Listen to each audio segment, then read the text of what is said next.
Susie Sausage Head. So, let me tell you about the time Susie Sausage Head and her homegirl were out for brunch. It was one of those daytime affairs involving all-you-can-eat dining options as well as bottomless mimosas.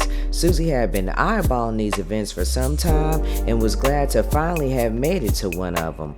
Both she and her homegirl were dressed to the nines and were by far the standouts in the place. The restaurant had tasteful decor with spacious seating and soft lighting.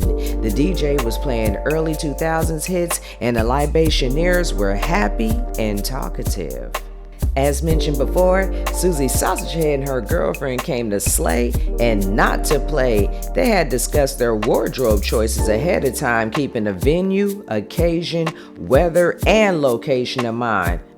Heck, they'd even considered walking distance for parking lots and chose footwear based on proximity.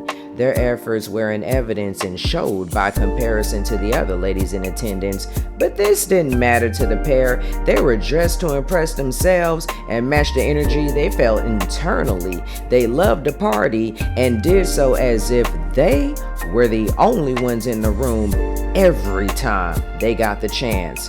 As one could guess though, their wardrobe choices did not go unnoticed, and soon one gentleman would become something of a lingering concern.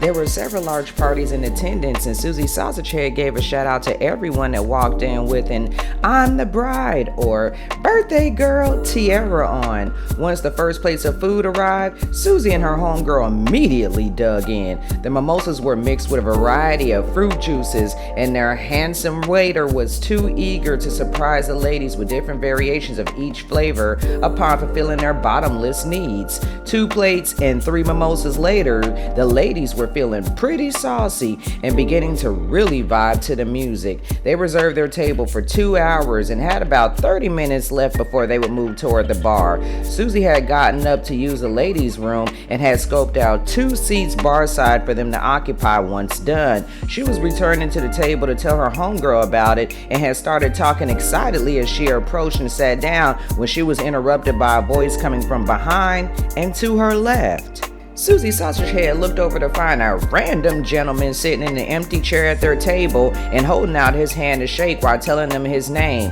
Both Susie and her homegirl eyeballed the guy up and down before giving each other the bombastic side eye. What's understood doesn't need to be explained, and they were both thinking the same thing. Where in tarnation did this rando come from? Before the ladies could lay into him for sitting down uninvited, he offered them a round of libations. The ladies dubiously accepted the offer while asking questions and observing his behavior. The ladies were both sharp and intuitive and were locked in on his energy. He was fidgeting, looking around nervously, and was dishonest regarding his background. Susie, for her part, suspected he was married and had snuck out of the house without permission, not unlike a disobedient child. Still, the ladies took him up on his offer and put in their libation request via the handsome waiter.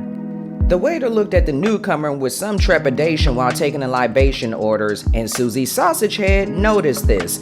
Again, she and her homegirl exchanged knowing looks, and Susie removed her hand from the rando's unusually long grasp. Once the waiter walked away, Susie's homegirl continued with the questions, asking the rando more about his background and watching him obviously lie about basic details. The ladies were already planning on abandoning the table in favor of the bar and knew without speaking to each other that after finishing the libations, they would be ditching this random gentleman who they didn't want hanging around long.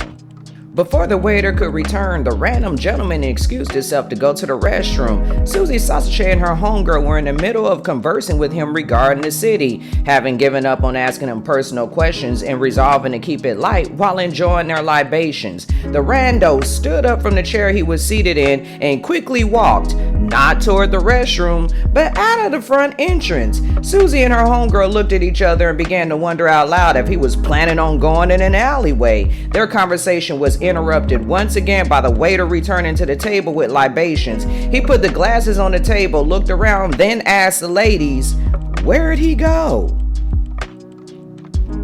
The end.